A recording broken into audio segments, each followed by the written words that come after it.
आइए बस थोड़ा सा शांति बना लेंगे। मेरे साथ मिलकर के जिनके साथ याद है वो मंत्र बोलेंगे, अन्यथा सुनेंगे। ओम विश्वानि देव सविता दुरितानि परासुव यद भद्रं तन्नयासुव। हमारे यशस्वी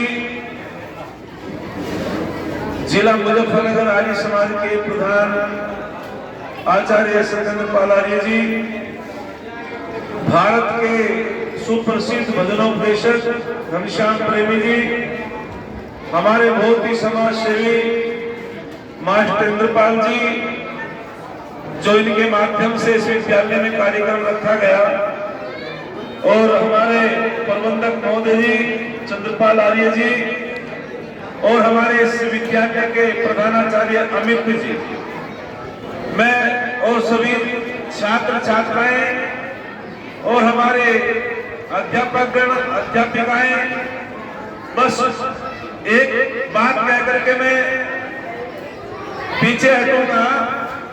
महिलाओं के लिए थोड़ी सी बात मुझे बच्चों के लिए कहनी है। आपने एक बात सुनी होगी, हमारे जो कथावाचक हैं वे नारी जाति के लिए कहते हैं कि गायत्री मंत्र नारी को नहीं बोलना चाहिए, क्योंकि इनको यज्ञों को भी धारण करने का अधिकार नहीं है। बस इस बात को आप ध्यानपूर्वक सुनेंगे। और वे मंचों से कहते हैं कि नारी को गायत्री मंत्र नहीं पढ़ना चाहिए, नहीं बोलना चाहिए। और हमारे ऋषि दयानंद क्या कहते हैं, वैदिक विद्वान क्या कहते हैं, हमारे वेद शास्त्र उपनिषद क्या कहते हैं। नारी के विषय में मध्यकाल में नारी को कोई पैर की जूती कहता था, नारी को कोई कहता था नारी दंतस्य द्वारम, और नारी को पढ़ने का अधिकार नहीं था, नारी को यज्ञ में बैठने का अधिकार नहीं था। नारी को कोई कहता था नारी की छाया पड़त अंधा हो भुजंग, उनकी कागती जो नित्य नारी के संग। इस तरीके की बातें नारी के विषय में कही जाती थी।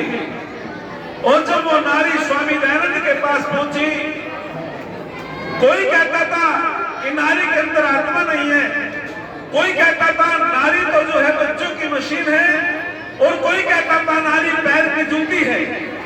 याद रखना, तो जब स्वामी दयानंद के पास वो नारी गई तो उसने कहा, ऋषिवर मैं आपसे पूछना चाहती हूँ कि आपका क्या चिंतन है नारी के विषय में। तो स्वामी दयानंद ने कहा, स्त्री ही ब्रह्मा मनुवित है। ऋग्वेद का हवाला देते हैं ऋषि दयानंद कहते हैं कि नारी यज्ञ नारस्तु पूजन्ते नमन्ते तत्र देवता।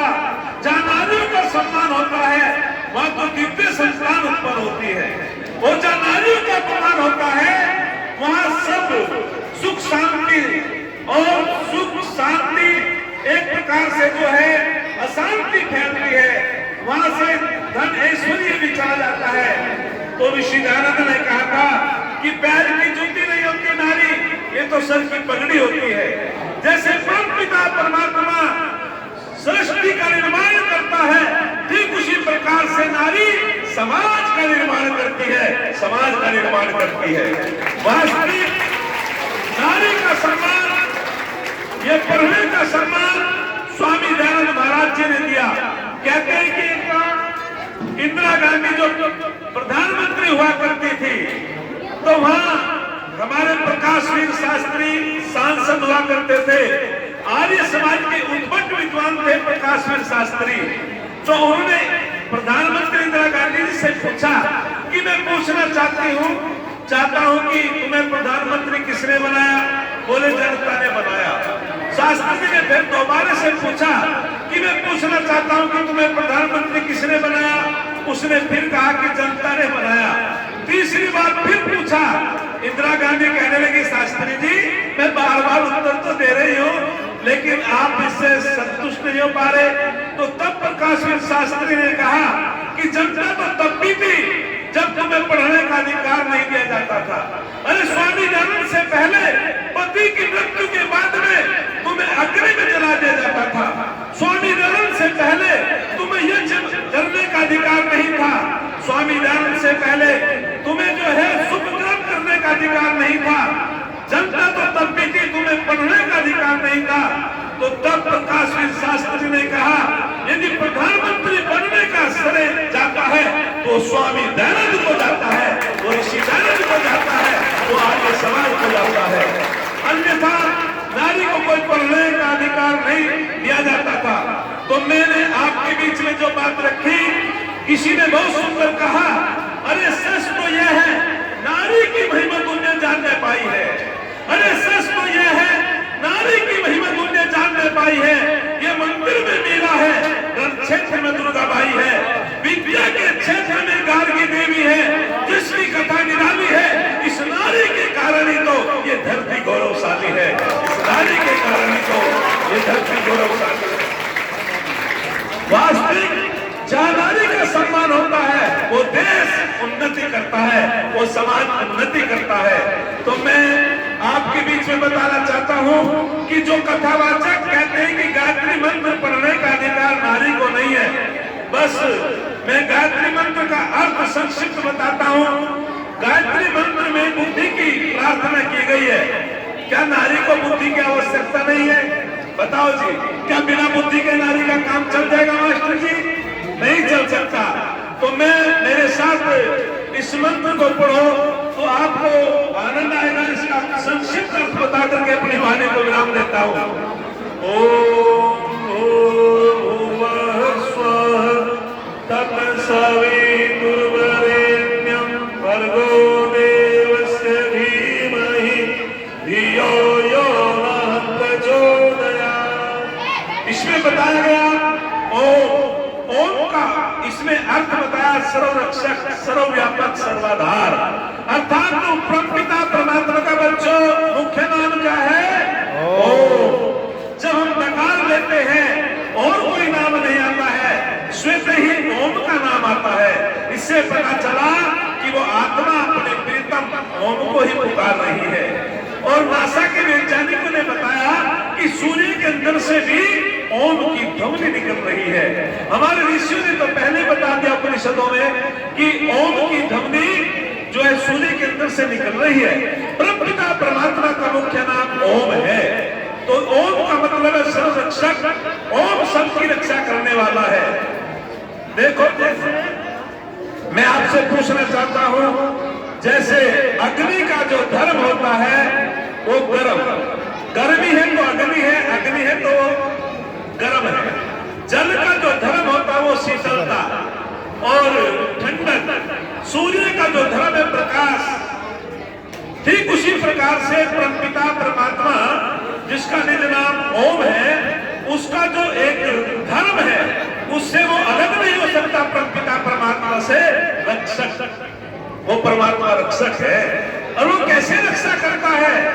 अरे कहते हैं कि एक पेड़ पर दो पक्षी बैठे हैं और नीचे एक शिकारी है, ऊपर एक बाज है और दोनों अपना ग्रास बनाना चाहते हैं। लेकिन परमपिता परमात्मा वास्तविक रक्षक है। उन दोनों पक्षियों की आंख मिच जाती है और वह मानो जैसे परमपिता परमात्मा में ध्यान लगा लेते हैं कि अब तो केवल हमारा रक्षक परमपिता परमात्मा है। मृत्यु तो दोनों ओर से मंडरा रही है, लेकिन उस पेड़ के नीचे से एक काला सर्प निकलता है और वो शिकारी के पैरों में लिपट जाता है। अरे कैसे रक्षा करता है वो परमपिता परमात्मा। और जैसे वो शिकारी हल बनाता है, वो अपना बाण छोड़ता है। वो बाण जो है भय के कारण उसका निशाना उन पक्षियों के न लग करके बाज से टकरा जाता है। उधर बाज की मृत्यु हो जाती है, उधर शिकारी की मृत्यु हो जाती है और वो दोनों पक्षी अपने स्थान पर सुरक्षित रहते हैं। वो परमात्मा ऐसे रक्षा करता है। इसीलिए सर्वरक्षक वो सबकी रक्षा करने वाला है। आगे कहा ओम भूर्भुवः। भू वो प्राणों का प्राण है, प्राण प्रिय है। भू है वो दुख से बचाने वाला है, अर्थात वो सबको दुखों से बचाता है। स्व वो सुख स्वरूप है, अपने भक्तों को सुख प्रदान करता है। ये मैं गायत्री मंत्र का अर्थ बता रहा हूँ, जिसको कथावाचक, पौराणिक कथावाचक कहते हैं कि नारी को गायत्री मंत्र नहीं पढ़ना चाहिए, नहीं बोलना चाहिए। और फिर कहते हैं ओम भूर्भुवः स्वः तत्, उस सवितु वो सबको बनाने वाला है, सबको उत्पन्न करने वाला है। परमात्मा के 5 काम है: सृष्टि को बनाने वाला, सृष्टि का पालन करने वाला, सृष्टि का प्रलय करने वाला, नियम में चलाने वाला और जीवों को कर्मों का फल देने वाला। ये परमात्मा के कर्म है। तो मैं अधिक समय न लेते इस मंत्र की व्याख्या फिर पूरी करूंगा। अपनी वाणी को यही विराम देता हूं कि सब आप लोगों का बहुत बहुत धन्यवाद। बहुत बहुत धन्यवाद शास्त्री जी का शांति पाठ।